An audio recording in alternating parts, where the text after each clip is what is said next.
बहुत सुकृताची जोडी, बहुत सुकृताची जोडी, बहुत सुकृता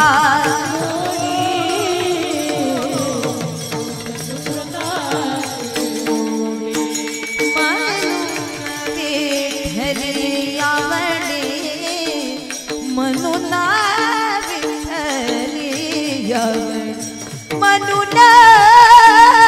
विठ्ठली आवडी, म्हणून विठ्ठली तो हा विठ्ठल बरवा, तो हा माधव बरवा, बरवा तो हा माधव बरवा, तो हा विठ्ठल बरवा.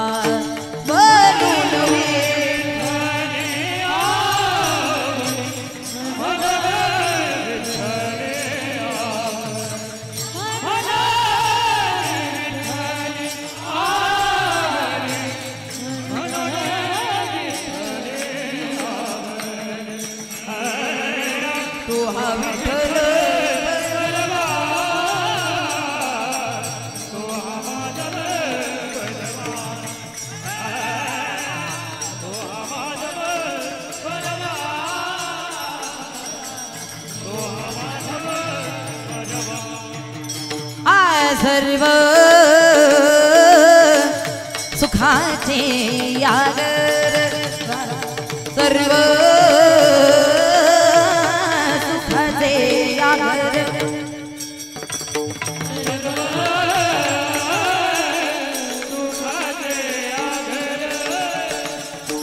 सर्व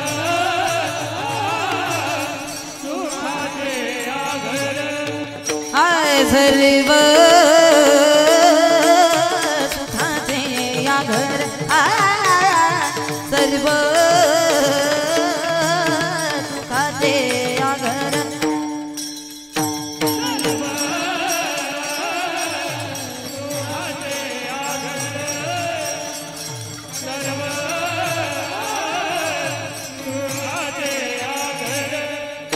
बाप रखुमा देवी बाप रखुमा, बाप रखुमा देवी वर, तोहा विठ्ठल बरवा, तोहा विठ्ठल बरवा.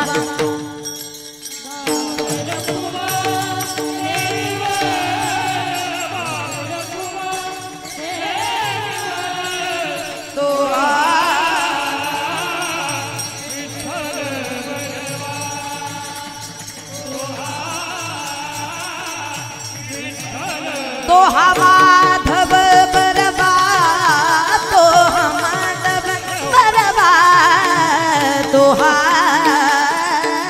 विठ्ठल बरवा, तो हा विठ्ठल बरवा.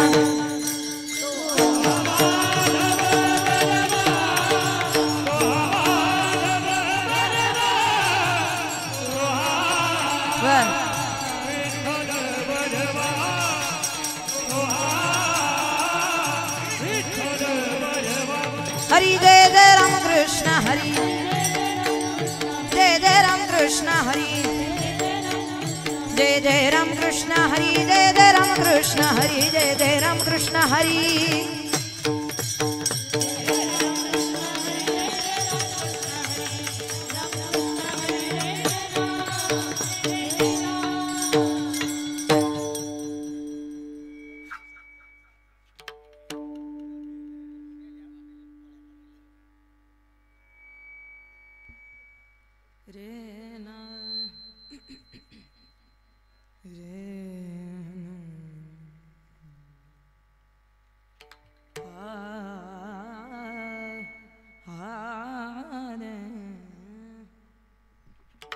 देवा माझे मन लागो तुझे चरणी देवा माझे मन लागो तुझे चरणी संसार व्यसनी पडो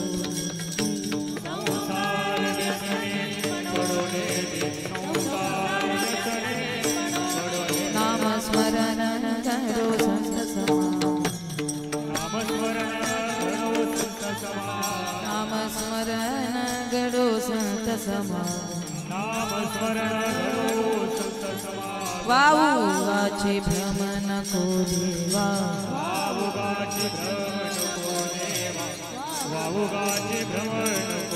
पायी तीर्थ यात्रा मथे राम पायी तीर्थ यात्रा मथे आची माधाने मसिद्धी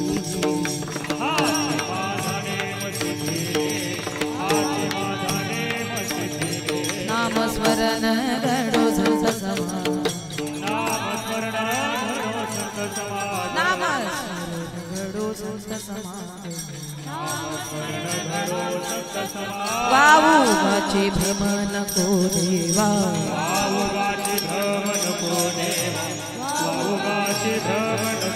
आनिक मागणे नाही नाही आनिक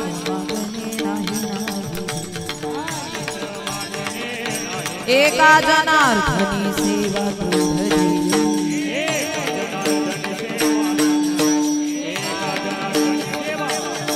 नाम स्मरण घडो संत समागम नाम स्मरण घडो संत समागम वाऊगाची भ्रम नको देवा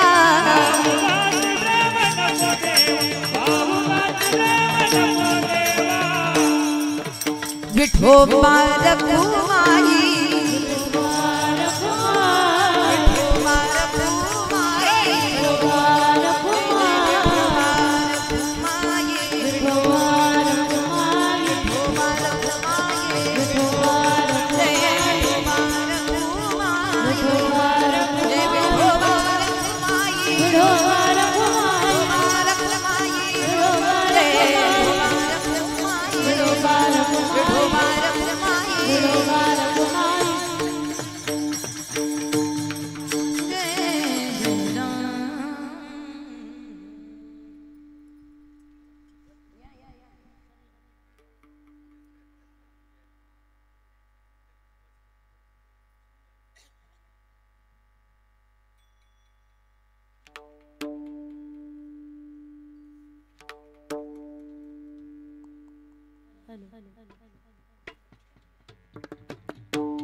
देवा माझे मन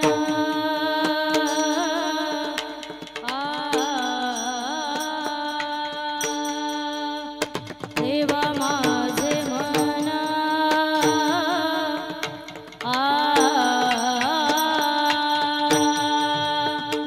लागो तुझे चरणी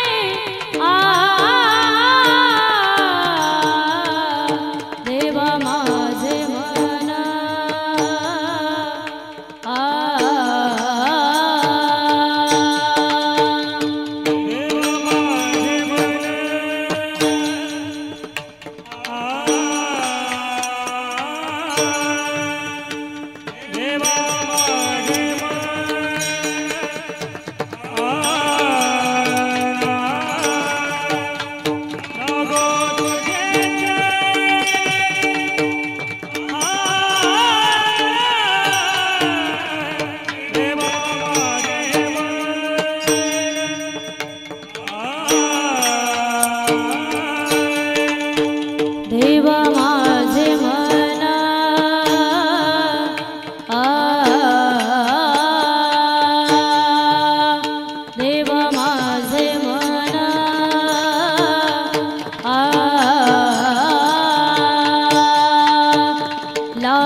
संसार व्यसने पडो ने दे संसार व्यसने पडो ने दे नामस्मरण घडो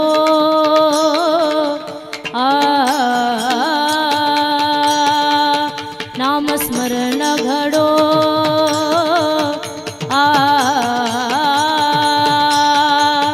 संत समागमे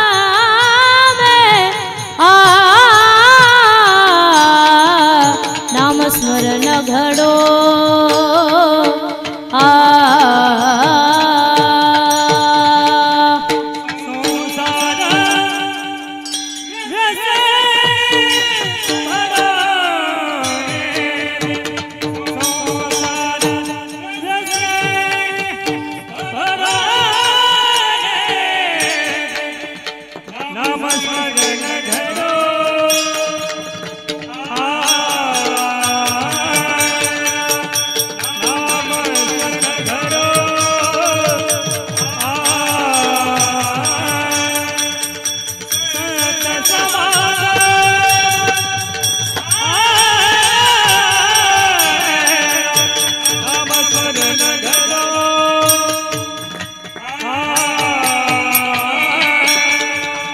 वावुगाची भ्रामा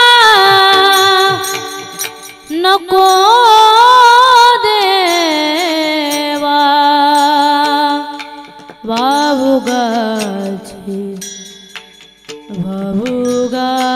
वावुगाची भ्रामा नको देवा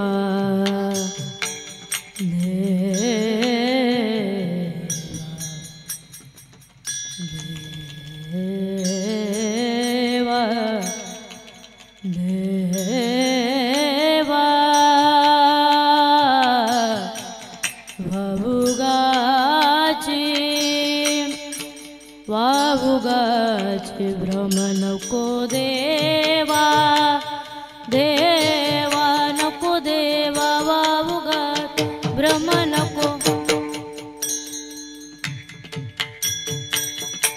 नको देवा देवा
संत समागमे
नको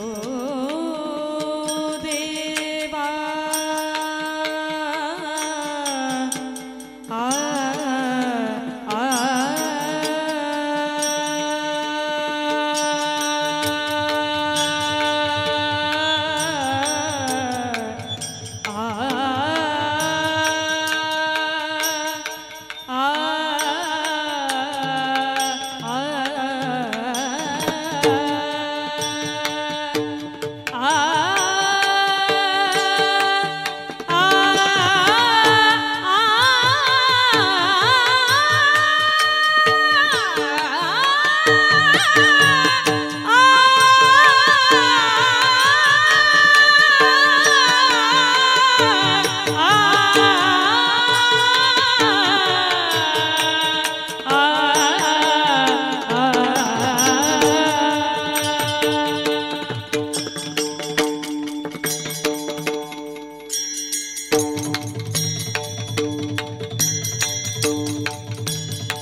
स्मरण घडो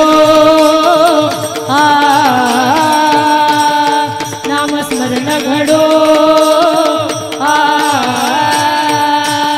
संत समागम नाम स्मरण घडो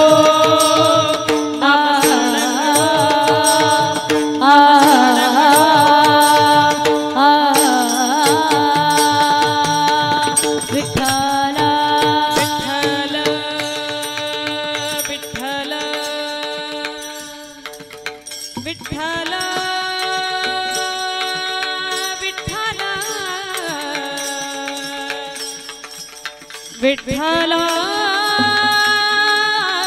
विठ्ठल विठ्ठल विठ्ठल विठ्ठल विठ्ठल विठ्ठल विठ्ठल ताळी वाजवायची सर्वांनी विठ्ठल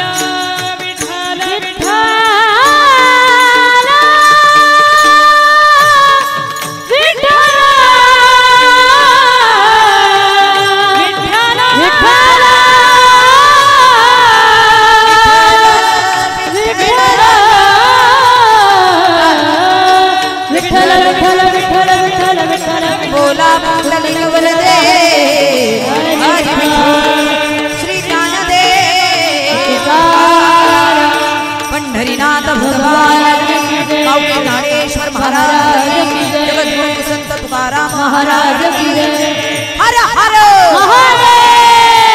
छत्रपति शिवाजी महाराज की जय धर्मवीर संभाजी महाराज की जय बोलो रे भाई सब संतन की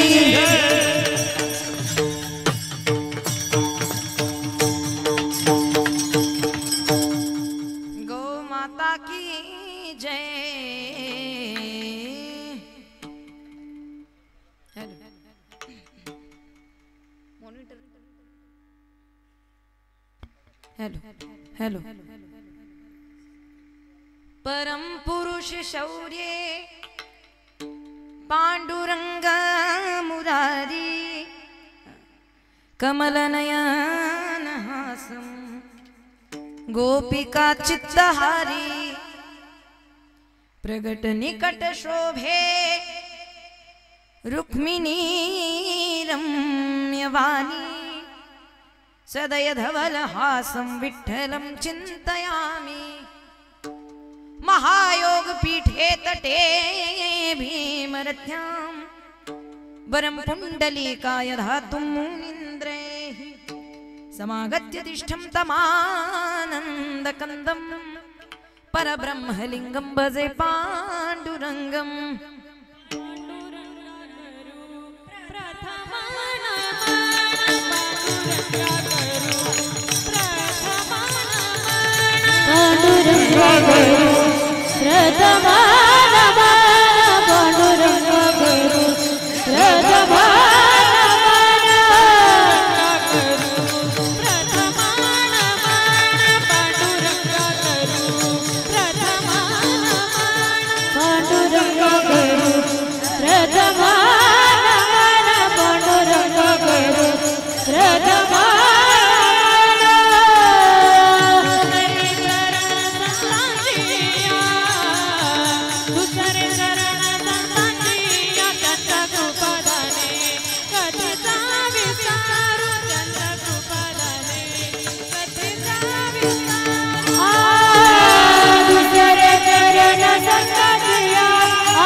कलावज्ञजयोधरार्थावतारं कलङ्काङ्कतेजोधिकामोदिवत्रं कलानीशवादापनोदारदक्षं समाधिस्थमूर्तिं भजे ज्ञानदेवम् ओम नमो ज्ञानेश्वरा करुणाकरा दयाळा तुमचा अनुग्रह लाधलो पावन झालो चराचरी गुरुर ब्रह्मा गुरुर विष्णू गुरुर देवो महेश्वरा गुरुर साक्षात परब्रह्म तस्मै श्री गुरुवे नमः ज्ञानेश्वर भगवान विष्णु निवृत्तिर भगवान हरः सोपानो भगवान ब्रह्मा मुक्ताख्या ब्रह्मचित्कला अलंकापुरी पुण्य भूमि पवित्र तिथे नांदतो ज्ञान राजा सुपात्र तया आठविता महापुण्य राशी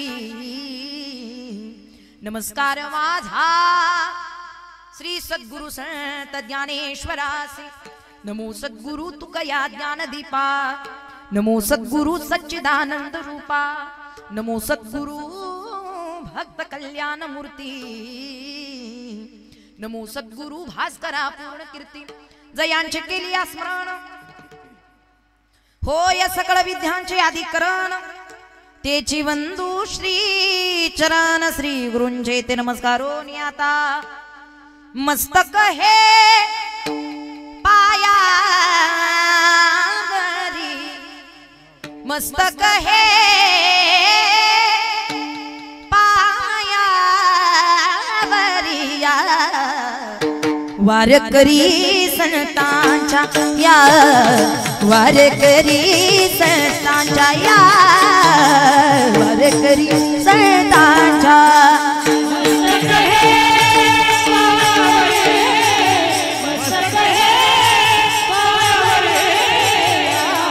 वारकरी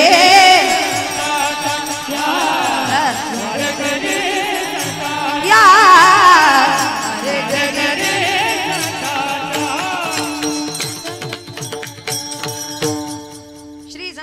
माथा चरणावरी साष्टांग हे करी दंडवत कर्पूर गौरम करुणावतारम संसार सारम भुजगेंद्रहारम सदा वसंतम हृदयारविंदे भवं भवानी सहितं नमामि विठ्ठल विठ्ठल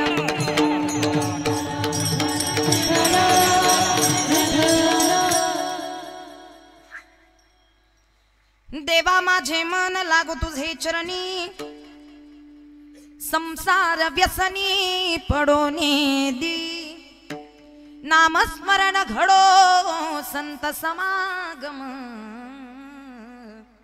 वाऊगाची भ्रमण नको देव पायी तीर्थयात्रा मुखी राम नाम हाची माझा नेम सिद्धीने नामस्मरण घडो संत समागम वाऊगाची भ्रम नको देवा अनेक मागणे नाही नाही देवा अनेक मागणे नाही नाही देवा एका जनार्दनी सेवा दृढ देई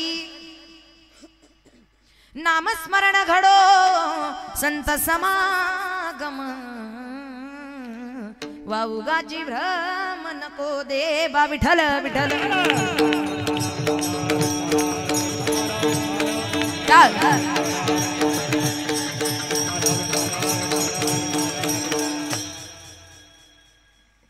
रामकृष्ण हरी रुसल्या का काय मागच्या बोला ना झाले रामकृष्ण हरी इकडे रामकृष्ण हरी हे म्हणतील यांचं ऐकल्यानंतर आपण काही बोलायलाच नको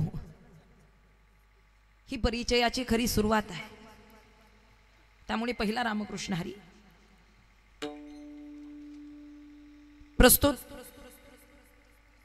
प्राप्त प्रसंगी प्राप्त स्थळी श्री कीर्तन रूपी सेवेकरिता निवडलेला घेतलेला अभंग महाराष्ट्र भूषण आणि संतांच्या मांदी आळीतले महान संत ज्यांची श्रीमंत संत म्हणून सुद्धा ख्याती आहे कारण अनेक वेळा आपण संतांचा परिचय घेतला तर लक्षात येतं संतांचं चरित्र ऐकल्यानंतर लक्षात येतं आम्ही सदैव सुडके जवळ येता चोर धाके जाऊ पुढती भिके कुत्री घर राखीती आणि खऱ्या अर्थानं अनेक वेळा आपण गरीब संत म्हणून पाहिलं तसं संत कधीच गरीब नसतात बरं का संतांनी एवढं धन आपण किती कोट्यानं धन कमवलं तरी सुद्धा आपल्याला प्राप्त नाही होणार कारण संतांचं धन हे अमाघरी धन शब्दांची चरत नाही आणि शब्दांची शस्त्र यत्न करू जे तुमच्या आमच्याकडे अजिबात नसेल पण संतांचं हे धन आहे पण त्यातल्या त्यात श्रीमंत संत म्हणून ज्यांचे ख्याते आणि जगाच्या मालकानं ज्यांच्या घरी पाणी भरावं सोपं नाही बरं का जगाच्या मालकानं ज्यांच्या घरात सेवा करावी ज्यांच्या घरी घरची कामं करावी अशी असणारे महान संत पैठण निवासी श्री शांती ब्रह्म एकनाथ महाराज श्री संत एकनाथ महाराज यांचा चार चरणांचा गोड असा अभंग कीर्तन रूपी सेवेकरिता निवडलेला विठ्ठल विठ्ठल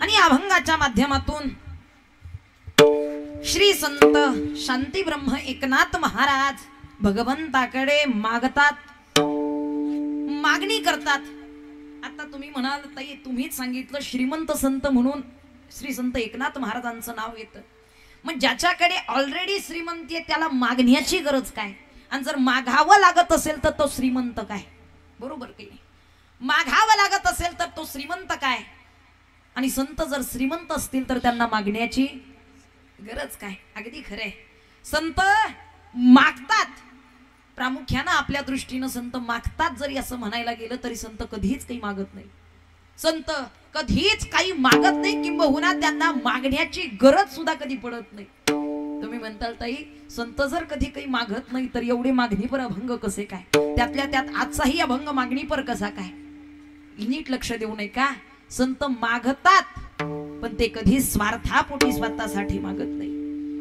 ज्यावेळी एखादा गावाचा म्हणा एखाद्या समुदायाचा म्हणा एखादा लीडर असतो लीडर ज्याच्या शब्दानं आणि ज्याच्या विचारानं अख्खं गाव तो समुदाय चालत असतो लक्ष देऊ नये का माझा आवाज येतोय का तुम्हा सगळ्यांना हे असं तरी करा नाही तर असं तरी हो म्हणा नाही म्हणा आल्यापासून बघते नुसते अशाच पाहत बसते ऐकू येते माझे शब्द कळतायत तुम्हाला पाठीमागच्या महिला एकदा थम्सअप करा वा हे ओके झालं इकडे आवाज येतोय माझा वक्त्याला प्रतिसाद देणं हे श्रोत्याचं आद्य कर्तव्य आहे मग बरं वाटलं तर असं करत चला नाही बरं वाटलं तर असं पण आपलं थोडंफार प्रतिसाद द्यावा बोलणाऱ्याला बरं वाटतं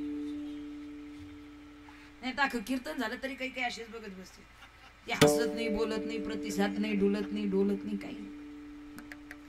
पण खेळीमेळी वातावरण कीर्तनात असलं पाहिजे. इकडे लक्ष द्या.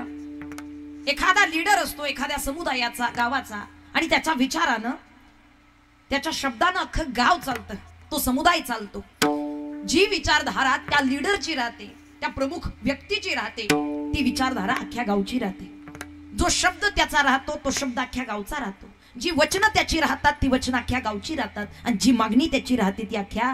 कारण ज्यावेळी एखादा लीडर पुढे होतो, काही मंत्रालयातून काही नेत्यांकडून जर काही मागायचं असेल, किंबहुना काही अनुदान आलं असेल, काही थीम आले असतील, काही समाजसेवेकरिता काही गोष्टी आल्या असतील, तर तो लीडर पुढे होतो. पण स्वतःसाठी न वापरता किंबहुना तो जर समुदायाकरिता, गावाकरिता, विकासाकरिता, समाजसेवेकरिता त्याचा उपयोग करत असतो. त्याच पद्धतीनं संत जरी पुढे येत असले, जरी मागत असले, तरी ती मागणी स्वतःच्या स्वार्थाची नसून या जनसमुदायाच्या उद्धाराकरिताची मागणी. एवढं ध्यानात ठेवा. जनसमुदायाचा म्हणजे जगाच्या कल्याणा, संतांच्या विभूती, देह कष्ट भीती परोपकारी.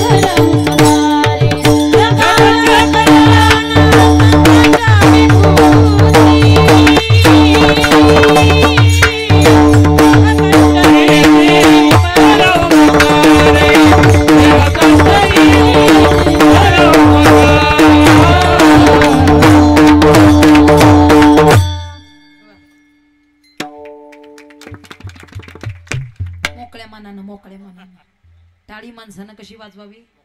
मोकळ्या मनानं वाजवावी. आणि का वाजवावी त्याचं ध्यान ठेवा. इकडे लक्ष द्या. आमच्या कौतुकासाठी कोणी सुद्धा टाळी वाजवू नका. बरं ठीक आहे, नका नका म्हणलं काय करता. बरं नका वाजवू आमच्या कौतुकासाठी, पण किमान स्वतःच्या उद्धाराची टाळी चुकू नका.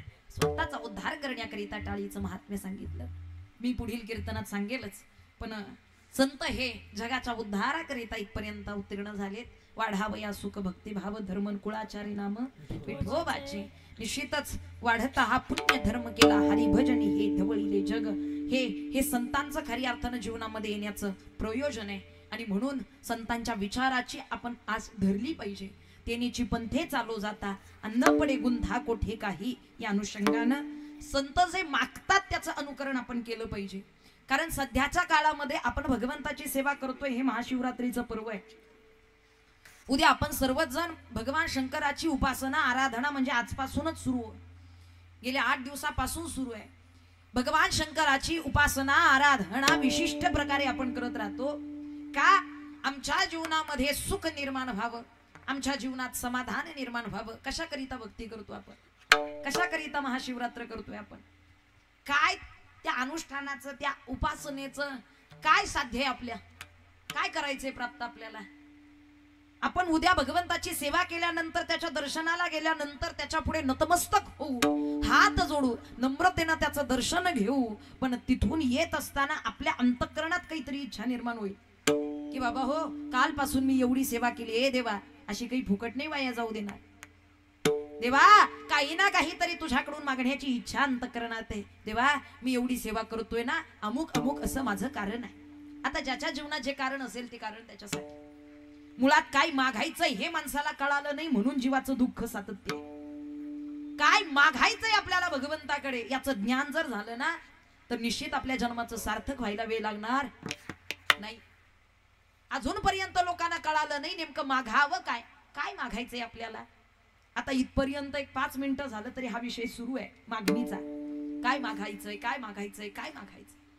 आता विचार करा, कल्पना करा, भगवान शंकर आपल्याला प्रसन्न झाले तर विचारू लागलेत मागा. काय मागायचंय ते मागा. काय मागू आपण? वाढावे संताना,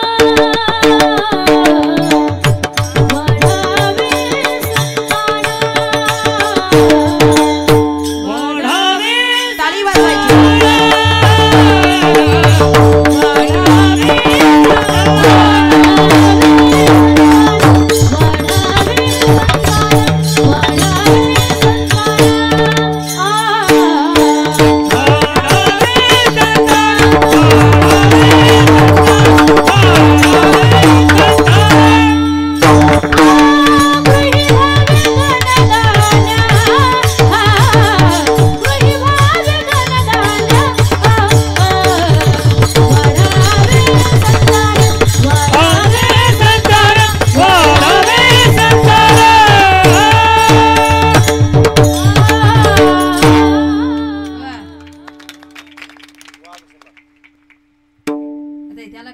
स्वर कळतोय, ज्यांना ताल कळतोय, ज्यांना स्वरही कळेना तालही कळेना दोघी अशी बात राहते. नेमकं चाललंय काय? कीर्तनात बसल्यानंतर प्रामाणिकपणे सांगते, थोडाफार स्वर कळावाच कळावा, थोडाफार ताल कळावाच कळावा. दोन्ही कळत नाही काय उपयोग आहे?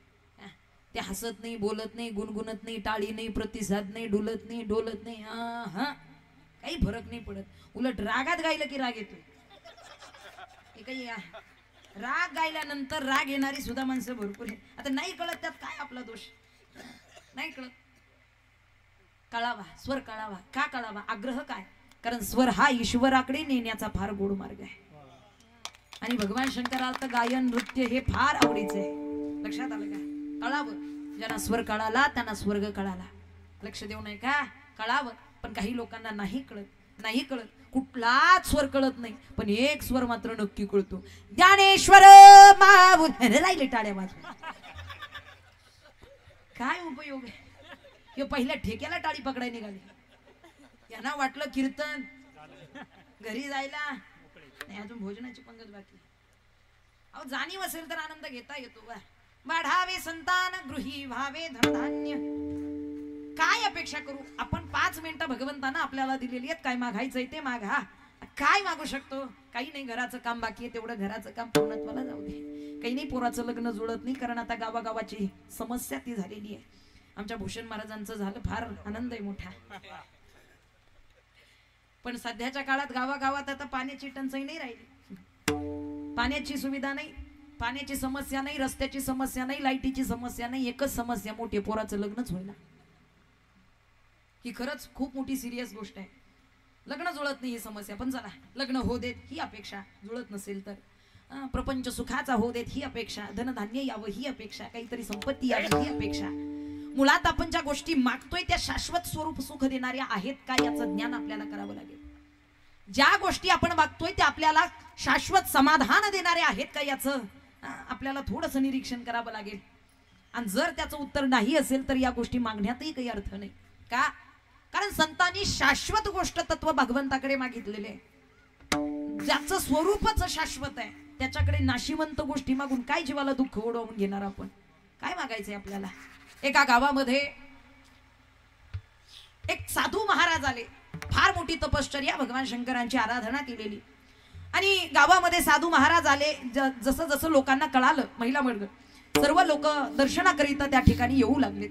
गावाच्या मध्यभागी महाराज बसले आणि लोक येऊन त्यांचं दर्शन घेऊ लागले. जी जी समस्या आहे, जी जी मागणी आहे, जी जी इच्छा आहे ती त्या महाराजांना सांगू लागले. आणि महाराजांची सुद्धा तपश्चर्या एवढी मोठी, तप एवढं मोठं की मुखातून शब्द निघावा तो पूर्णत्वाला जावा, एवढी ताकद, एवढी उपासना त्यांची. लोकांनी यावं, दर्शन घ्यावं, काय मागायचंय ते मागावं, निघून जावं. असाच एक धनाधीश व्यक्ती त्या ठिकाणी आला.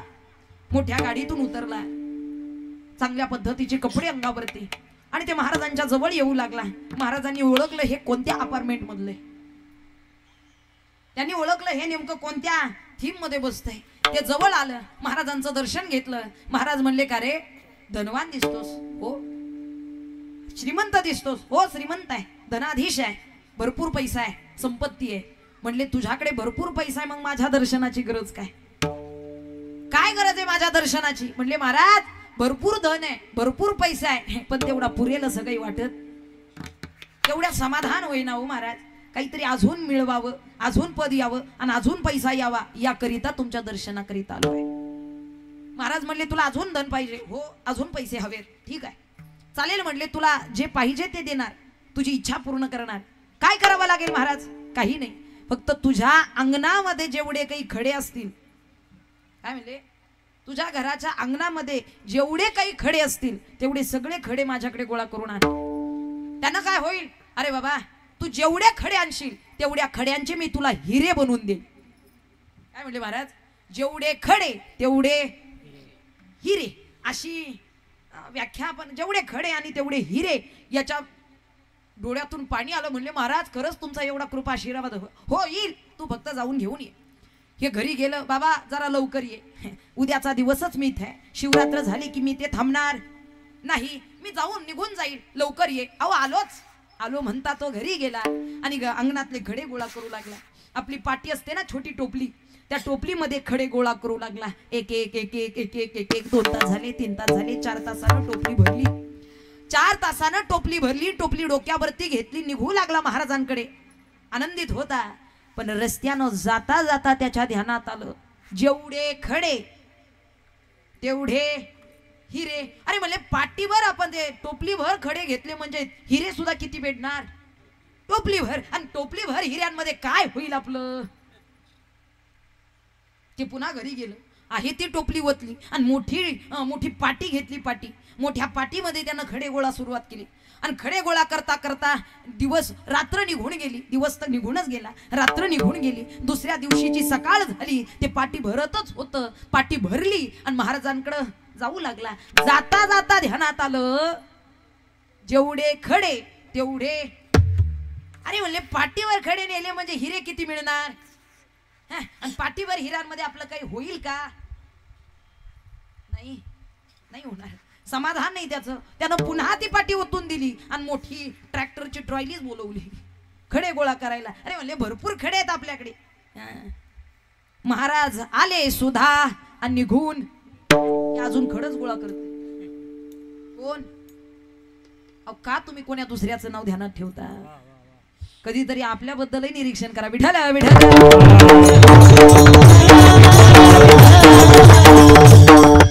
इतर अमुक कोणी व्यक्ती नाही तर आपल्याही जीवनाची तीच अवस्था आहे. अहो संत आपल्या जीवनात काही स्वरूपानं आले सुद्धा, निघून गेले सुद्धा, आपल्याला तपास नाही लागत. माझं माझं माझं, मला मला मला, हे मला ते मला, हे माझं ते माझं. आयुष्य गेलं सर्व. नको मना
आयुष्य गेलं तरी माणसाच्या जीवनात समाधान प्राप्त होत नाही.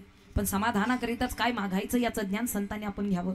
उभं आयुष्य जातं सर्व सुखाची आशा जन्म. क्षणिक मुक्ती यज्ञ नाही केला, हिंडता दिशा क्षीण पावला. माया विष्टीला जीव माझा माझे स्वहित नेनती कोणी. आयुष्य जातो नाही समाधान प्राप्त होत. पण संतांनी समाधानाचीच मागणी केलेली आहे. काय या जीवाचं समाधान कोण करू शकेल? कशा योगानं आपल्या जीवात समाधान आहे? उद्या महाशिवरात्रीचं पर्व आहे. 5 मोठी पर्व सांगितलेली आहेत. पहिलं रामजन्मी, कृष्ण जन्मी, वामन जयंती, नृसिंह जयंती आणि खऱ्या अर्थानं 5वं मोठं उत्तमात उत्तम पर्व असणारं महाशिवरात्री. लक्षात ठेवा. महाशिवरात्रीचा उपवास, महाशिवरात्रीची साधना, महाशिवरात्रीची उपासना, महाशिवरात्रीचा दान धर्म हे फार मोठं फलद्रूप आपल्या जीवनामध्ये प्राप्त करत असतं. म्हणून उद्याची उपासना कधीच कोणी चुकवायची उद्याची रात्र खरी अर्थानं भगवंताच्या नामस्मरणामध्ये भगवंताच्या चिंतनामध्ये आपल्याला घालवायची। आपण अनेक वेळा अशा कथा ऐकलेल्या आहेत, महाशिवरात्रीच्या अनेक अनेक कथा निश्चित पौराणिक काळामध्ये होऊन गेलेल्या आहेत की एक शिकारी होता, एक पारधी होता जो की शिकारी करण्यासाठी जंगलामध्ये गेला।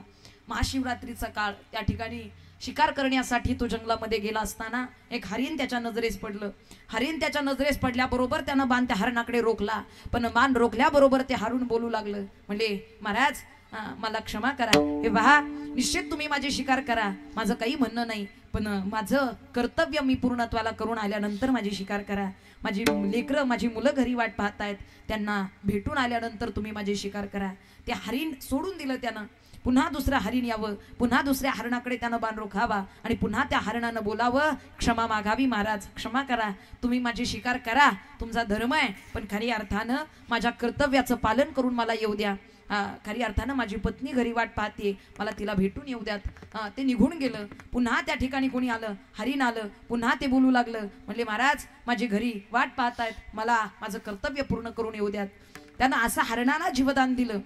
आणि त्याच महाशिवरात्रीच्या काळामध्ये ते झाडावरती बसले असताना भजनाचा आवाज ऐकू येत होता, नामस्मरणाचा चिंतनाचा आवाज ऐकू येत होता आणि एक एक एक एक एक एक झाडाचं बेलपत्र, कारण बेलाच्या झाडावरती बसलेला, आणि एक एक बेलपत्र त्या ठिकाणी नकळतपणे तो तोडून खाली टाकत होता। त्या झाडाच्या खाली नकळत शिवपिंड त्या ठिकाणी होती आणि नकळतपणे त्याच्याकडून झालेली जी उपासना आहे, मी काय सांगते बरं का, कळत केलेल्या उपासनेचं बीज तर फार मोठं आहे, नकळत केलेल्याचा परिणाम सुद्धा किती मोठा आहे। भगवंताचं चिंतन तुम्ही कोणत्याही गोष्टीत करा, ते कधीच वाया जात नाही, याचं उत्तम उदाहरण आहे। कधीच वाया जात नाही, देवाची उपासना कधीच वाया जात नाही। एक एक बेलपत्र त्याच्याकडून नकळत खाली पडलं, शिवपिंडीवरती ते वाहिलं गेलं आणि खऱ्या अर्थानं नकळतपणे भगवंताचं चिंतनाचं श्रवण झालं आणि अशा योगानं महाशिवरात्रीचा उपासना त्याच्याकडून घडली, आराधना त्याच्याकडून घडली आणि तिन्ही हरणं त्या ठिकाणी ज्यांना दान दिलेलं, जीवदान दिलेलं, तिन्ही हरणं उभी राहिली, म्हणजे महाराज आज तुम्ही आमची शिकार करू शकता, आम्ही आमचं धर्म पालन करून आलो, आम्ही आमचं कर्तव्य पालन करून आलो। त्यावेळी शिकाऱ्याच्या मनात विचार आला, अरे म्हणले मुका जीव असला तरी यांना त्यांच्या धर्माचं आणि आपल्या कर्तव्याचं पालन करणं कसं करायचं ते कळतंय, पण आपण तर मनुष्य योनीत आलेलो आणि मनुष्य योनीचा धर्म तर माणसाला कळालाच पाहिजे, नीतीनं सत्यानं वागता आलंच पाहिजे का आपण त्यांचा प्राण घ्यावा। आणि निश्चितच नकळतपणे घडलेल्या उपासनेचं बीज म्हणजे विचारात प्रवृत्तीमध्ये बदल झाला, विचारांमध्ये परिवर्तन झालं आणि खऱ्या अर्थानं दृष्टापासून सात्विकता निर्माण झाली। ही या महाशिवरात्रीची कथा आहे। महाशिवरात्रीचं पर्व आहे, वाजू वाटलं तर वाजवा, नाही तर निवांत कीर्तन झालं वाजूचं, असं काही आग्रह नाही आपला, चला। पण खऱ्या अर्थाने या महाशिवरात्रीच्या पर्वामध्ये भगवान शंकरांची, कोणत्या शंकराची आवड तुला बेलाची, बेलाच्या पानाची, हे भोळा शंकरा, हे भोळा शंकरा, हे भोळा शंकरा,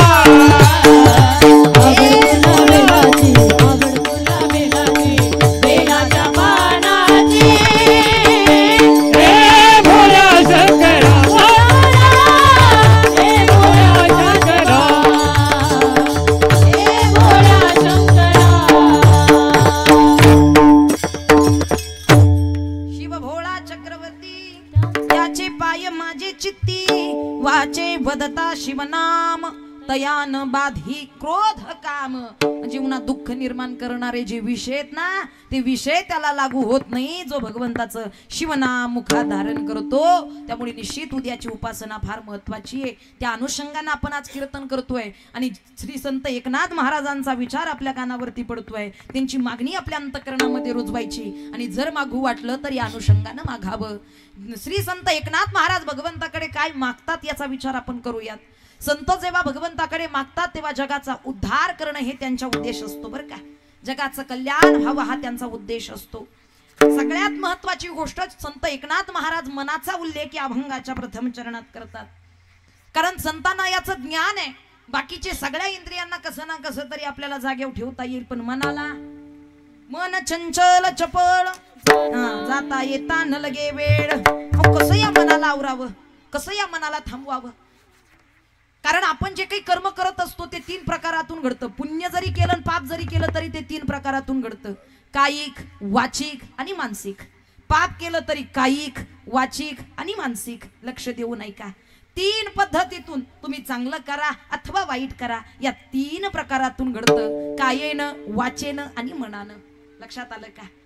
त्यामुळे निश्चितच आपल्याला या मनावरती कंट्रोल, कारण हे मन इतकं विचित्र आहे ना, हे कीर्तनात बसलं तरी गप्प बसत नाही. हिचं असं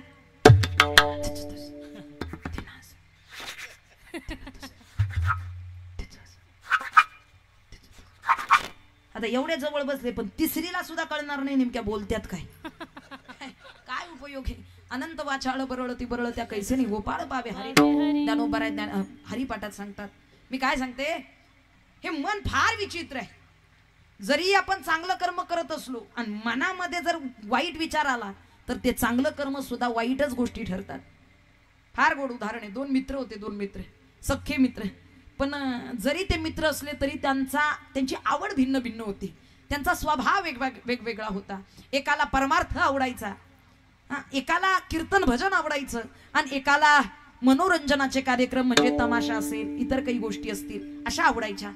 एक व्यसनी होता आणि एक निर्व्यसनी होता, पण दोघे मित्र होते. आणि पंढरपूरच्या वारीचा काळ आला आणि त्या मित्रानं ज्याला परमार्थ आवडत होता, कीर्तन आवडत होतं, त्यानं त्या व्यसनी मित्राला सांगितलं, म्हणले अरे ऐकलंस काय, भरपूर दिवस तू या व्यसनामध्ये, या विचारामध्ये, कुविचाराच्या संगतीत आयुष्य जगला, पण एक काम कर, अरे पंढरपूरची वारी आली आहे, चल म्हणले आपण दोघंही वारीला जाऊ. या वर्षी आपण दोघंही वारीला जाऊ. असा मित्र असला पाहिजे बरं का, जो चांगल्या संगतीमध्ये आपल्याला घेऊन जाईल, ना की आपल्या जीवनाचं वाटोळं करून आपल्याला वाईट संगतीत घेऊन जाणारा मित्र कधीच आपला सख्खा मित्र असू शकत नाही. मित्र तू एक कर आरशा सारखा, मित्र वनव्यामध्ये गारव्यासारखा, मित्र वनव्यामध्ये गारव्यासारखा, दुःख अडवायला उंबऱ्यासारखा. मित्र वनव्यामध्ये गारव्यासारखा. चांगल्या मार्गाला नेणारा मित्र असला पाहिजे. लक्ष देऊ नये का? हे म्हणले चला पंढरपूरला जाऊ, भरपूर दिवस आता हे तमाशा मनोरंजन केलं, जरा कधीतरी परमार्थाची वाट धर. हा म्हणला का रे बाबा, मी जर पंढरपूरला आलो, हे बघ अजूनपर्यंत मी कीर्तनात बसलो नाही. काही लोकांना खरंच हे कीर्तन भजन आवडत, सगळ्यांनाच पटतं अशातला काही भाग नाही. काही काही उभा राहिलेला सप्ताह बंद पाडतात, एवढे निगेटिव्हिटीनं भरलेले, एवढे नकारात्मकता. ते आमची गाडी निघाली की पुढे येतात का, हो कुठे चालला बाबा, जाऊ दे ना, करू दे ना. मांजर आडवी गेली तर आम्हाला टेन्शन नाही येत, पण ती नास्तिक विचारांची लोक आडवी गेली की टेन्शन येते. कधी कार्यक्रमवाल्यांचा फोन येईल आणि कार्यक्रम कॅन्सल म्हणून सांगता येत नाही. अशी नकारात्मक विचारांची लोक आडवी आली की टेन्शन आहे. अरे बघ, मी तुझ्यासोबत पंढरपूरला यायला तयार आहे, पण तिथं आल्यानंतर मला कीर्तनात बस म्हणण्याचा आग्रह करायचा. मी वारीला येईन पण कीर्तनात बस म्हणण्याचा आग्रह करायचा नाही. म्हणले ठीक आहे बाबा, तुझी इच्छा तुझी इच्छा, निदान त्या वाटेवरती तरी चल, कारण वाटेवरती चालण्याचंही पुण्य फार मोठे आहे. निदान तू तिथपर्यंत आला तर थोडा फार झाला तर झाला बदल, तिथपर्यंत चल, बघू तिथल्या तिथे. अरे म्हणले तिथं तमाशा राहतो का? म्हणले होत, तेही सगळं असतं, मनोरंजनही असतं. तिथे आल्यानंतर आपण काय करायचं ते करू, पण चल पहिला. त्याला आग्रहानं त्या ठिकाणी पंढरपूरला घेऊन गेला. मित्र होता, पंढरपूरला घेऊन गेला. गेल्याबरोबर त्या ठिकाणी दोघांची चर्चा झाली. म्हणले का रे, आधीच मी तुला सांगितलं कीर्तनाला चल म्हणायचं नाही, मी येणार नाही. तुला आधीच सांगतो, मी येणार नाही तर अशाच असा महागारी निघून जाईल. हे बा ठीक आहे, नाही तुला कीर्तनाला यायचं, ठीक आहे, नको येऊ. मी कीर्तनाला जातो, तू कुठे चालला? मी तमाशाला जातो. काय म्हणला? तू कीर्तनाला जा, मी तमाशाला जातो. ठीक आहे, चालेल म्हणला. ठीक आहे, बघ जमलं तर ये कीर्तनाला बाबा, बस कीर्तनाला. तो म्हणला हे बघ, तुला जमलं तर इकडे ये, नाही कीर्तनाचं जमलं तर इकडे आमच्याकडे भरपूर सूट आहे, तुला इकडे यायचं असलं तर काय मोठा आनंद असतो, काय छान छान पद्धतीनं तिथपर्यंत. तू चल म्हणला, फक्त किती सुंदर मनोरंजन असतं, चल म्हणले. काय कीर्तन भजन प्रवचन काय म्हणलं, बा मी आतापर्यंत कधी त्या गोष्टीचा विचार नाही केला, तुला जायचं तर जा, मी कीर्तनालाच जाणार. ठीक आहे. एक जण कीर्तनाला गेला आणि जो नास्तिक विचारांचा होता तो तमाशाला गेला. दोघेही बसले आणि बसल्यानंतर मात्र तमाशा काही रंगला. मनोरंजनाचा कार्यक्रम पण फार काही असा उठाव झाला नाही, फार काही चांगला झाला नाही. आणि हे बोर बसू लागलं, बोर होऊ लागलं. बसल्या बसल्या यानं मनात विचार केला, चांगला मित्र म्हणत होता चल कीर्तनाला, म्हणत होता चल कीर्तनाला. गेलो असतो तर बरं झालं असतो. काय बोर व्हायला लागलं, वेळही जाईना, संपेना सुद्धा लवकर, काहीतरी बोर व्हायला लागलं. म्हणले गेलो असतो कीर्तनाला बरं झालं असतं. ते बसल्या बसल्या कीर्तनाचा विचार करू लागला आणि तिकडे कीर्तनही रंगलं. फारसं काही चांगलं झालं नाही तिथे, कीर्तनही काही चांगलं झालं नाही. आणि कीर्तनाला बसलेला सुद्धा साधक विचार करू लागला. मित्र म्हणला, म्हणत होता चांगला चल मनोरंजनाला, चल तमाशाला, गेलो असतो तर बरं झाला. काय म्हणले इथे बोर व्हायला लागला, आता बाद झालं, कधी संपतं याची वाट पाहतो.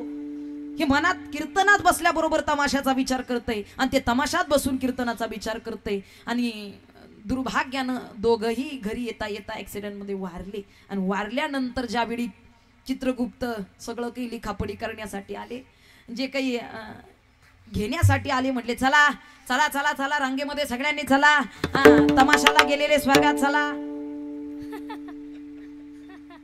काय म्हणले, तमाशाला गेलेला स्वर्गात आणि कीर्तनात बसलेला नरकात. तुम्ही असा गैरसमज करून घेऊ नका बरं का, नाही तर उद्याच्या पासून कीर्तनात बसायचे नाहीत. ते म्हणले तमाशाला गेलेला कोण होता, स्वर्गात चला, आणि कीर्तनात बसलेला कोण होता. अहो म्हणले चूक झाली तुमच्याकडे, काहीतरी गैरसमज झाला. अहो मी कीर्तनात बसलो होतो, मग मी स्वर्गात गेलो पाहिजे, आणि हा तमाशाला गेलता म्हटल्यानंतर हा नरकात गेला पाहिजे. म्हटले बा, इथे देहाचा नाही विचार केला जात, इथे मनाचा विचार केला जातो, लक्षात ठेवा.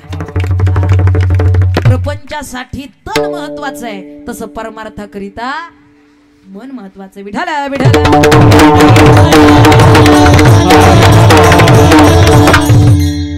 त्यामुळे मनावरती कंट्रोल फार ठेवणं गरजेचं आहे. ते साध्य होत नाही अनेकांना ते जमलं नाही बरं का.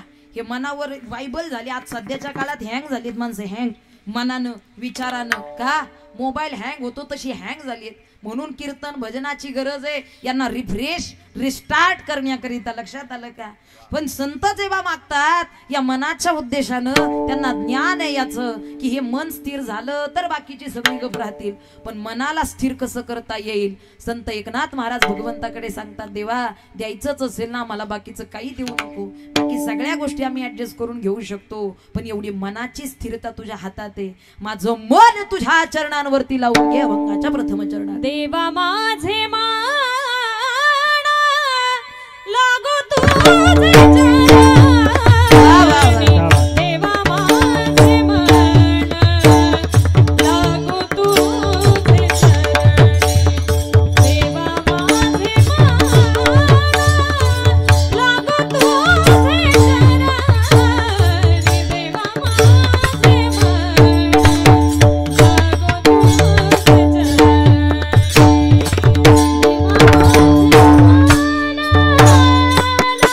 चरणी.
बसा सर्व ज्यांना कळालं देवा माझे मन लागो तुझे चरणी ए देवा बाकीच्या गोष्टी नाही पण माझं मन तुझ्या चरणांवरती लागावं का मन तेथे धाव घे माझ्या विठोबाचे घेई घेई माझे वाचे गोड नाम विठोबाचे गोड नाम विठोबाचे खरंच भगवंताच्या चरणांवरती मन अर्पण करावं माझ्या मनाला गो छंद छंद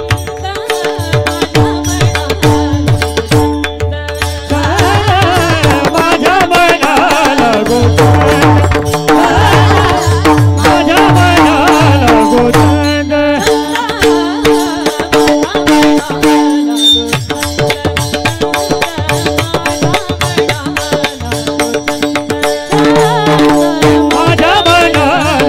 छंद माझ्या मनाला गो छंद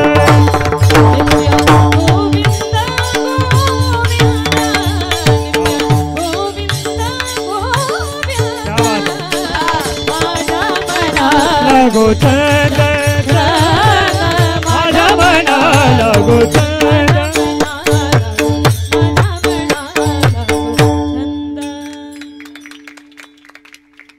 माझ्या मनाला गो छंद छंद माझ्या मनाला गो छंद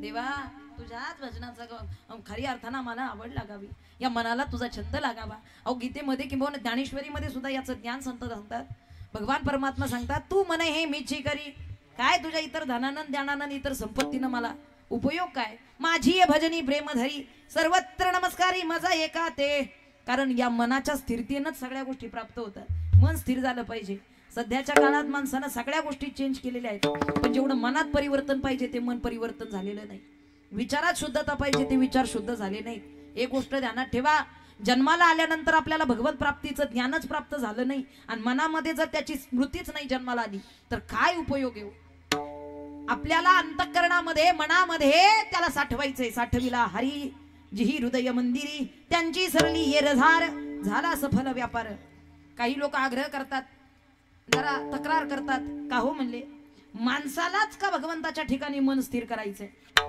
माणसानंच का भजन करायचं मनुष्यानंच का कीर्तनाला इथपर्यंत आग्रह करायचा बाकीच्या किड्या मुंगी मांजराला काही जमत नाही का बाकीच्या किड्या मुंगी मांजरालाही त्यांना आग्रह करा ना कीर्तनात बसण्याचा बाकीच्या योनींना सुद्धा सांगा ना भजन करण्याचं काय सांगून त्यांना उपयोग पशु काय पाप पुण्य जाणती उत्तम मध्यम भोग भोगिती काय एक उपजता मरती बहिरी अंधमोती पांगुळमुखी काय त्यांना कळणार आहे आहार निद्रा भय मैथुनंच सामान्य वेद पशुभी नरानं ज्ञानो हि तेषां अधिको विशेषः ज्ञानेन हीनः पशुभिः समान आणि कहे ज्ञान नाही कोठे, नाही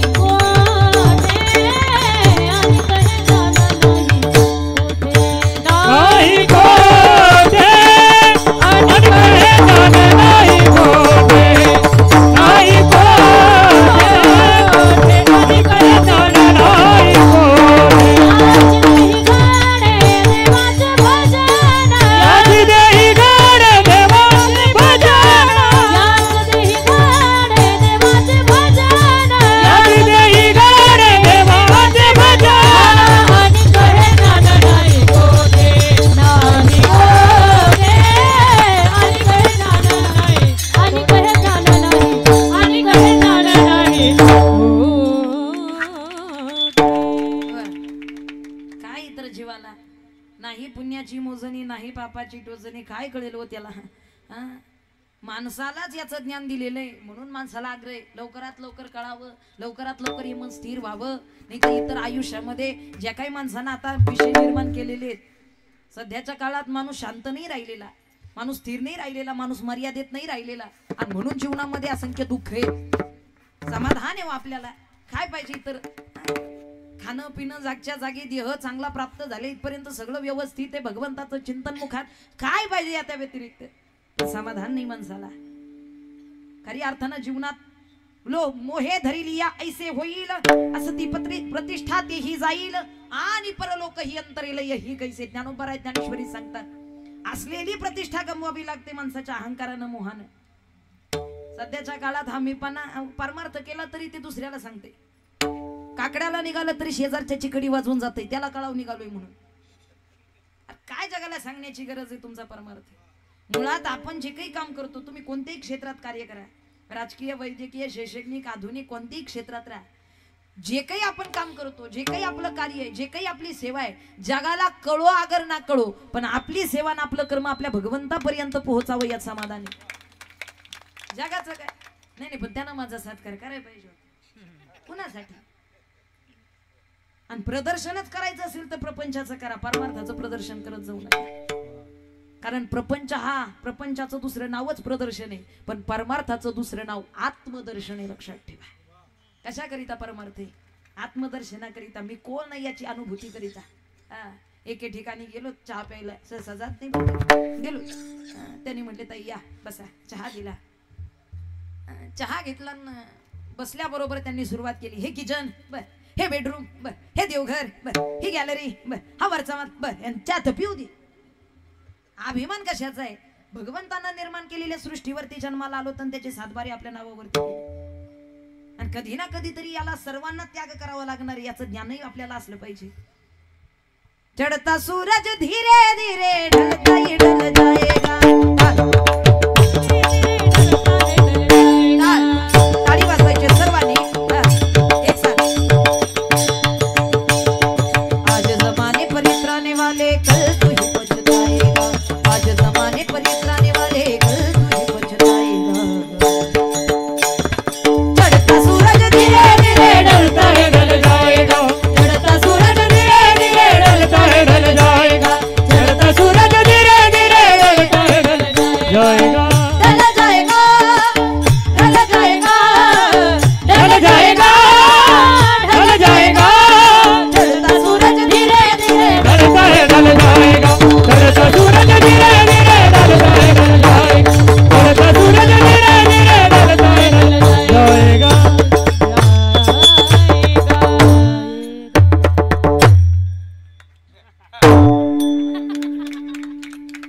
ज्यांना कळालं त्यांना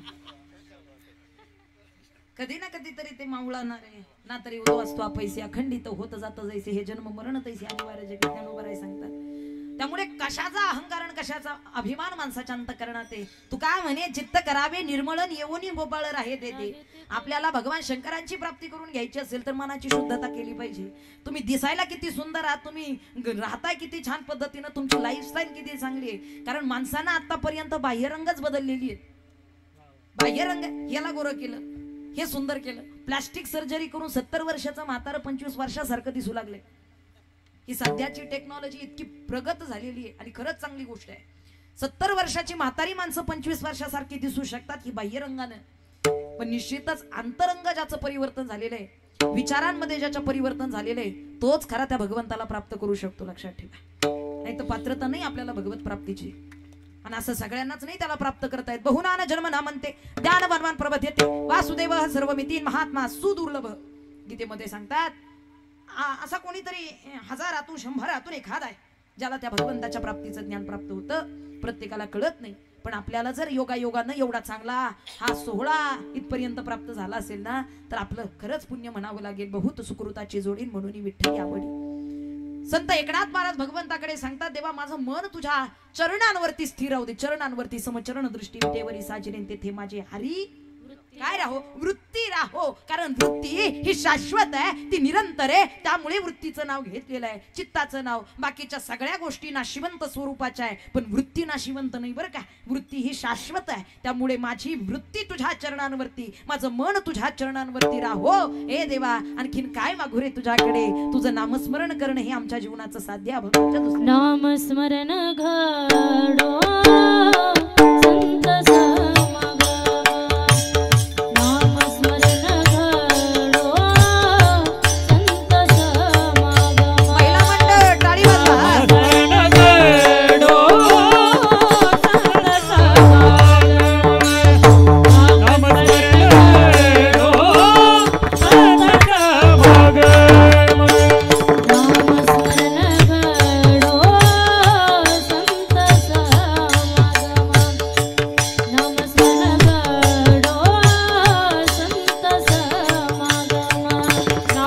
नामस्मरण घडो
चरणांवरती स्थिर राहू. संसाराच्या व्यसनात आम्हाला कधी पडू देऊ नको. हा, कारण व्यसन हे फार वाईट राहतं. पण लक्षात ठेवा, व्यसनही दोन प्रकारची आहेत. एक चांगलं व्यसन राहतं, एक वाईट व्यसन राहतं. जीवनाची बर्बादी करणारं वाईट व्यसन आहे, पण भगवत चिंतनाचं व्यसन जर आपल्याला लागलं, हरिनामाचं व्यसन जर आपल्याला लागलं, आणि निश्चित या सत्संगाचं, या कथेचं, या कीर्तनाचं व्यसन जर लागलं ना, तर हे व्यसन आपल्या जीवनाचा उद्धार करणारं ठरतं. एवढं ध्यानात ठेवा. म्हणून तरुण अवस्थेमध्ये माझी विनंती असेल प्रत्येकाला, व्यसन लागून घ्या, व्यसन झालं पाहिजे, पण कोणत्या गोष्टीचं व्यसन करता याचं जरा भान ठेवा. ज्या गोष्टीनं आपल्या जीवनाची अधोगती, असं व्यसन काही कामाचं नाही. इकडे लक्ष द्या. ज्या गोष्टीनं आपल्या जीवनाची अधोगती, असं व्यसन काही कामाचं नाही. ज्या गोष्टीनं आपल्या जीवनाचा उद्धार आहे, असं व्यसन म्हणजे भगवत सेवेचं व्यसन प्रत्येकाला लागावं, समाज सेवेचं व्यसन प्रत्येकाला लागावं, गोसेवेचं व्यसन प्रत्येकाला लागावं, छत्रपती शिवरायांच्या विचारांचं व्यसन प्रत्येकाला लागावं. आणि हे व्यसन लागलं तरच खऱ्या अर्थानं आपला धर्म टिकणार आहे. धर्म टिकवण्यासाठी हे व्यसन लागलं पाहिजे तरुणांना. नाहीतर ती मला फार आवडत होती, पण काही माझी झाली नाही, आयुष्य गेलं तिच्याकडे पाहत. असली व्यसन काय कामाची आहेत हो, ते झुरत बसतं. हा, आज सध्याच्या काळात तरुणांची अवस्था आपण निरीक्षणात घेतली, लक्षात येईल. आत्ताची तरुण पिढीची अवस्था खऱ्या अर्थानं पाहायला गेलं लक्षात येईल. 10,000ची नोकरी तरुणांना करूशी वाटत नाही, 50,000ची नोकरी कोणी देत नाही. लग्न करायला गेला तर पोरीचा बाप त्या पोरामध्ये ते पाहण्याचा प्रयत्न करतो, जे त्याला कमवण्यासाठी 50 वर्ष घालावी लागली. दिवस कसाही जातो, पण रात्रीचं अंथरुणावरती टेकलं ना टेकलं की करिअरचं टेन्शन राहते. आज मुलं कर्तृत्ववान आहेत, पण त्यांच्या कलागुणांची वाव आपल्या ध्यानात ठेवली पाहिजे. आणि निश्चित पालकांना सुद्धा माझी विनंती आहे, आज प्रत्येक पालक आपल्या आई बाप प्रत्येक पोरासाठी जमीन जायदाद संपत्ती इस्टेट कमावून ठेवतात. 4 रुपये कमी कमवले त्याच्या नावानं हरकत नाही. नाही मोठा बंगला, नाही मोठी गाडी आपल्याला त्याला घेऊन देता आली, हरकत नाही.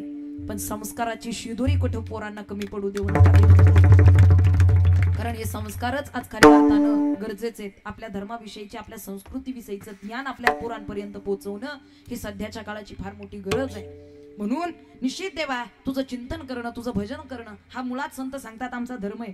निज धर्म हा चोखडा, नाम उच्चारू घडघडा, हा धर्म आहे संतांचा. मग हे नामचिंतन आमच्या जीवनात घडावं. पण कसं घडावं? संत समागम. कारण एकदा का संतांच्या संगतीचा आपल्याला श्रेय प्राप्त झालं ना, मग बाकी आपल्याला कोणत्याच गोष्टीचं टेन्शन राहत नाही. कारण संत संगत ही फार महत्वाची आहे जीवनामध्ये बरं का. संतन के संग नाच रे तेरी अच्छी बनेगी, संतन के संग नाच रे तेरी अच्छी बनेगी, संतन के संग लाग रे तेरी अच्छी बनेगी, संतन के संग लाग रे तेरी अच्छी बनेगी, अच्छी बनेगी तेरी बिगड़ी बनेगी, अच्छी बिगड़ी बनेगी, बनेगी तेरी बिगड़ी बनेगी, अच्छी बनेगी तेरी बिगड़ी बनेगी, ओ बिगड़ी बनेगी तेरी बिगड़ी बनेगी, संतन के संग नाच हरि बोल। अच्छी बनेगी, संतन के संग लाग रे तेरी अच्छी बनेगी, संतन के संग लाग रे तेरी अच्छी बनेगी, तेरी अच्छी बनेगी, तेरी अच्छी बनेगी, तेरी अच्छी बनेगी, तेरी अच्छी बनेगी। वाह। अच्छी बनेगी तेरी बिगड़ी बनेगी, कभी संतन के संग नाच रे तेरी अच्छी बनेगी, संतन के संग नाच रे तेरी अच्छी बनेगी, तेरी बिगड़ी बनेगी,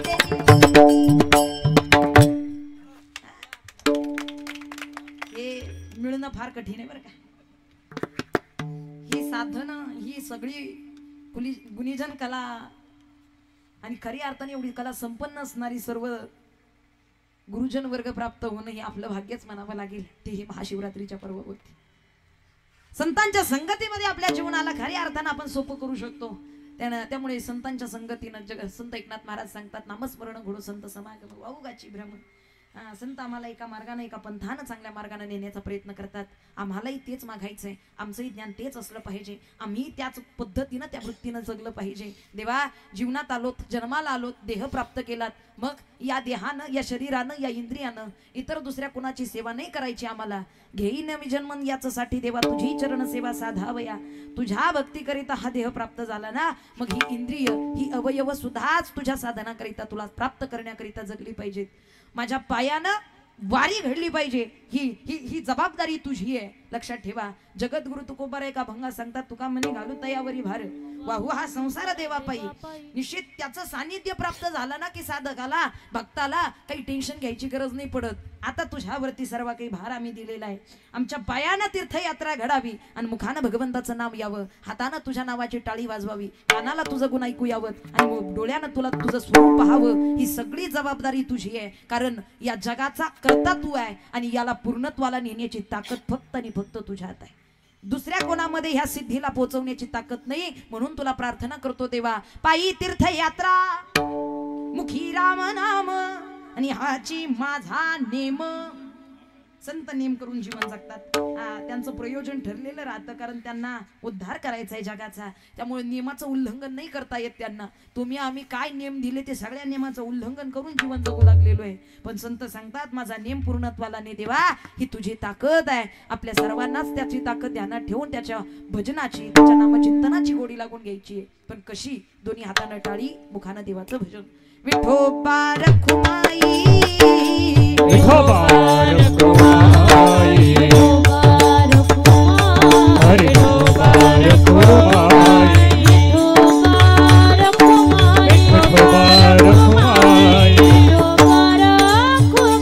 विठोबा रखुमाई, विठोबा रखुमाई,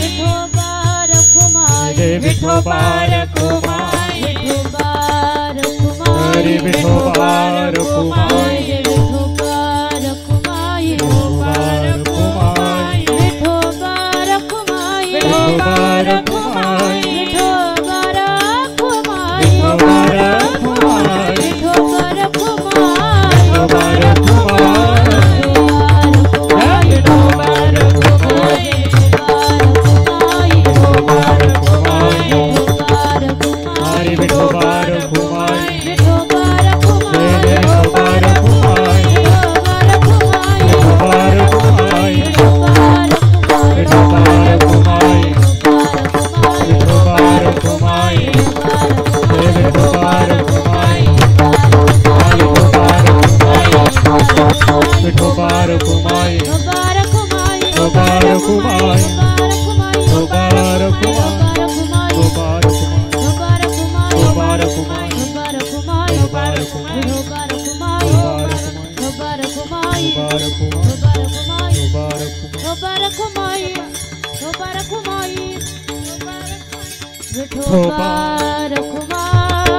अरे विठोबा रखुमाई, अरे विठोबा रखुमाई,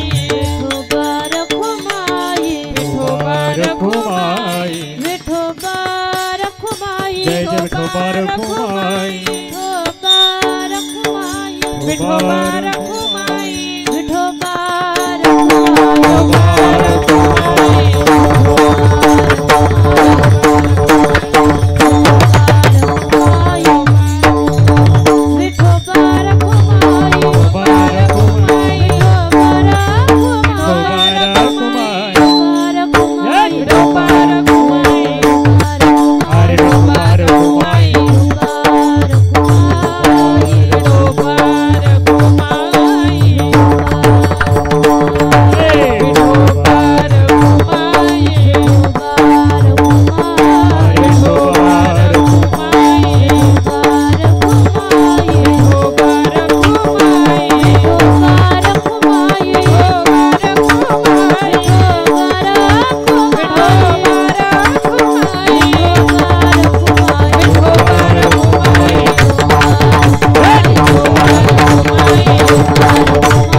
बरं झालं ना भजन. भजन तर बरं झालं ना.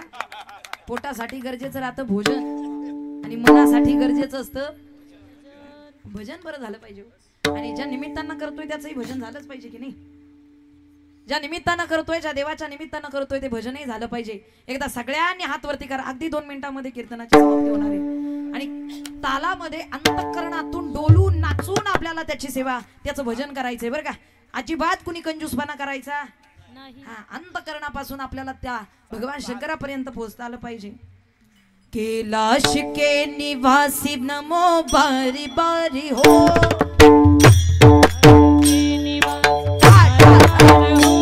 कैलाश के निवासी नमो बारी बारी हो. कैलाश के निवासी नमो बार बार हो.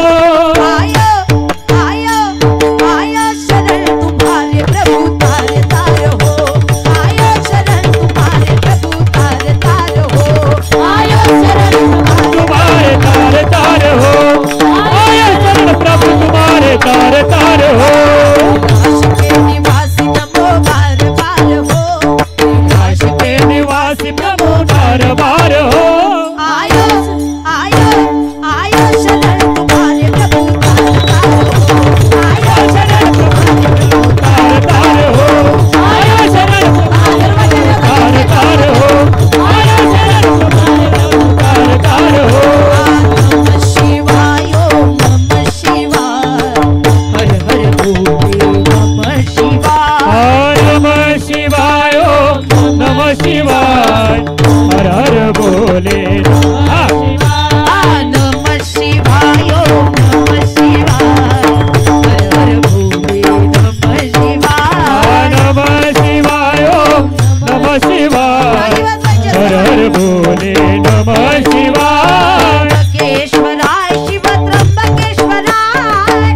भजन नव्हतं बरं का, चार्जिंग होती चार्जिंग. या शिवरात्रीला केली म्हणजे पुढच्या शिवरात्रीपर्यंत टेन्शन नाही. चला देवा माझे मन लागू तुझे चरणी, संसार व्यसनी पडवणे दे. नामस्मरण घडो संत समागम, वाऊगाची भ्रम नको देवा. आमच्या अंतकरणामध्ये इतर विषयांचा भ्रम न येता दुर्बुद्धी ते मना कदा न उपजो नारायणा. आता मज ऐसे करी तुझे पाय चित्ती धरी, अशा प्रकारचा भाव संत एकनाथ महाराज म्हणतात. निश्चितच आपल्या सर्वांचं अंतकरण एवढे निर्मळ असावं आणि भगवंताकडे मागताना एकच वरदान मागावं, एकच मागणं मागावं. गळ्यामध्ये माळ दे, हातामध्ये टाळ दे. गळ्यामध्ये माळ दे, हातामध्ये टाळ दे. देवा मला एक तरी अशी संध्याकाळ दे. संगीताचं ध्यान दे, कंठामध्ये ताल दे. संगीताचं ध्यान दे, कंठामध्ये ताल दे. तुझे गुण गाता यावे ऐसे वरदान दे. मायेसाठी माय दे, वारीसाठी पाय दे. मायेसाठी माय दे, वारीसाठी पाय दे. तुझी कृपा काव देनो अशी एक गाय दे. गळ्यामध्ये माळ दे, हातामध्ये टाळ दे. देवा मला एक तरी अशी संध्याकाळ दे. गळ्यामध्ये माळ दे. देवा गळ्यात माळ असू दे, तुझं नाम मुखात असू दे. हा एवढ्यापेक्षा काय मागावं आणखीन. संत एकनाथ महाराज सांगतात देवा दुसरं काय मागणार आहे. आज कीर्तनरूपी सेवेकरिता सुंदर अशी गायनाची साथ ज्यांची प्राप्त झाली, महाराष्ट्रात ख्यातनाम असणाऱ्या आणि खऱ्या अर्थानं कीर्तनही सुंदर पद्धतीचं ज्यांचं ऐकायला प्राप्त होतं, आमच्या आदरणीय भगिनी असणाऱ्या, महाराष्ट्रातील स्वर कोकिळा असणाऱ्या आमच्या राणीताई दौंड, एकदा जोरदार टाळी वाजवा. राणीताई फार मनापासून धन्यवाद बरं का. आम्ही दोघी एकाच वयाच्या बरं का.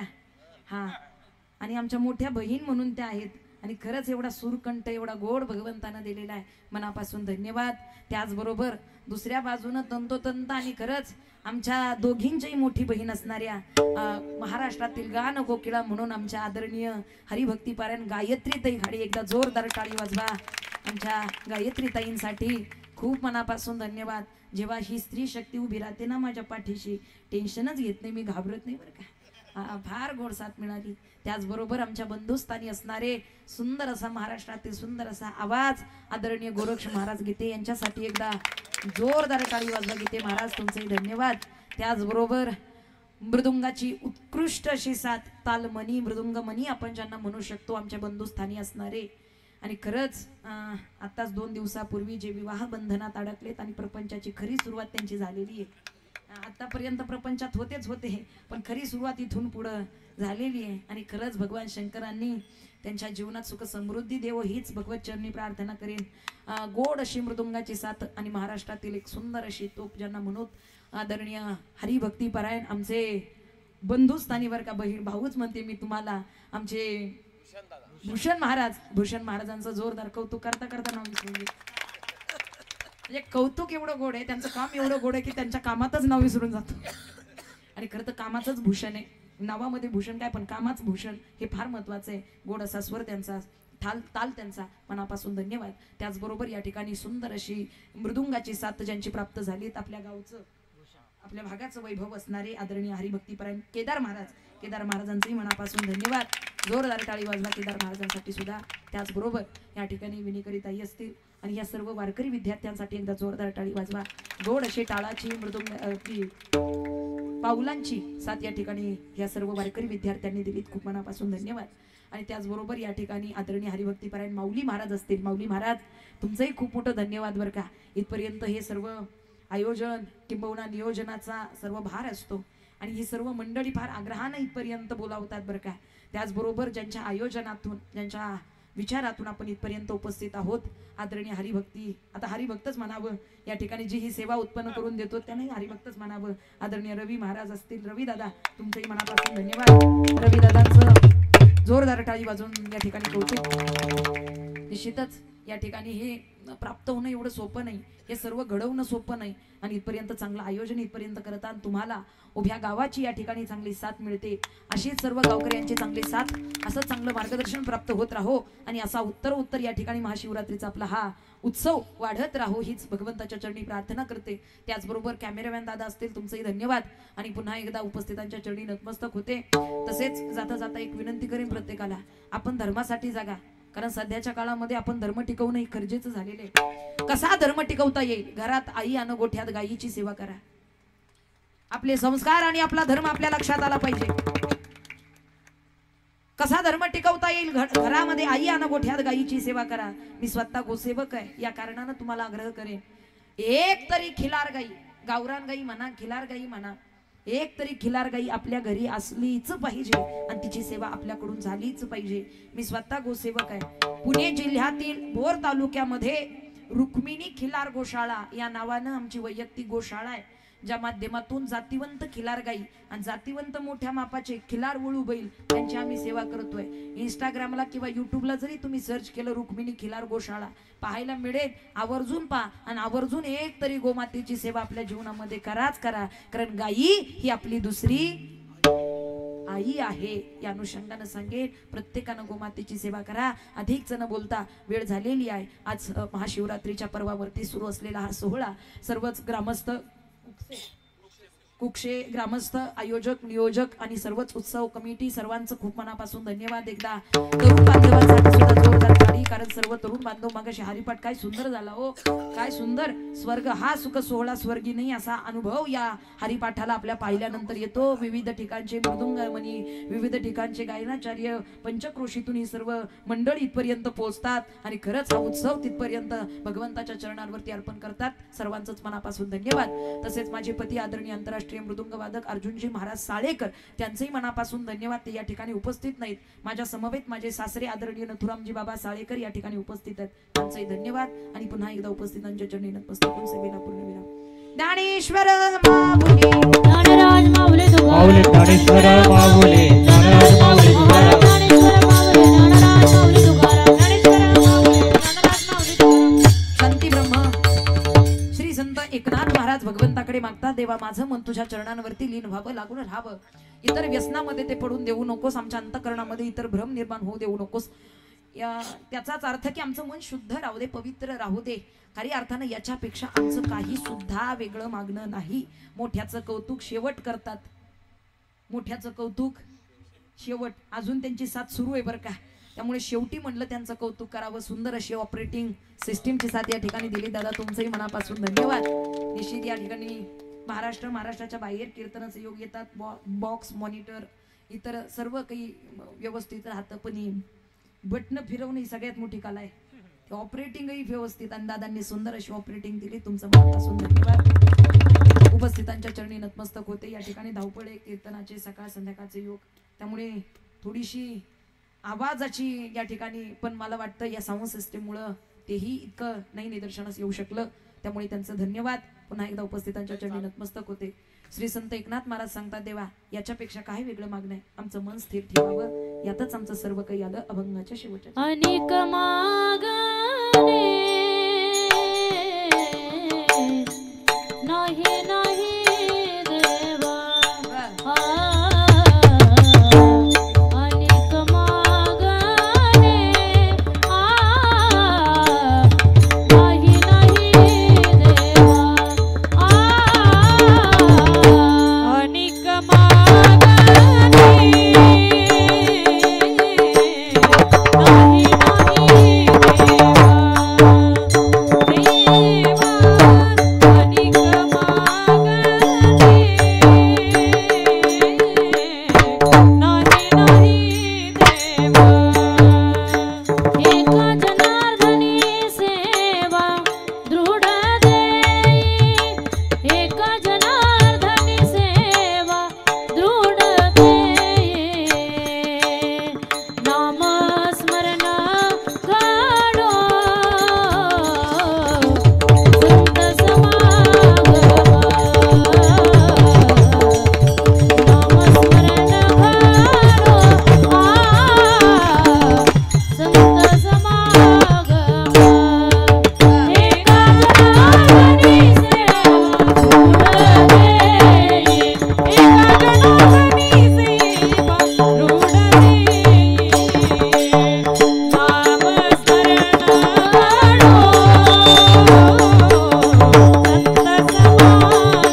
शंकरांच्या सेवेवरती आपण सर्वजण इथपर्यंत आहात आणि निश्चितच फार सुंदर शिवमंदिर आपल्या या गावामध्ये आहे आणि गोड अशा प्रकारचं आयोजन करून तुम्ही सर्वजण या ठिकाणी शिवभक्त सर्वजण अंतःकरणानं त्यांच्या चरणांवरती लीन होत आहे.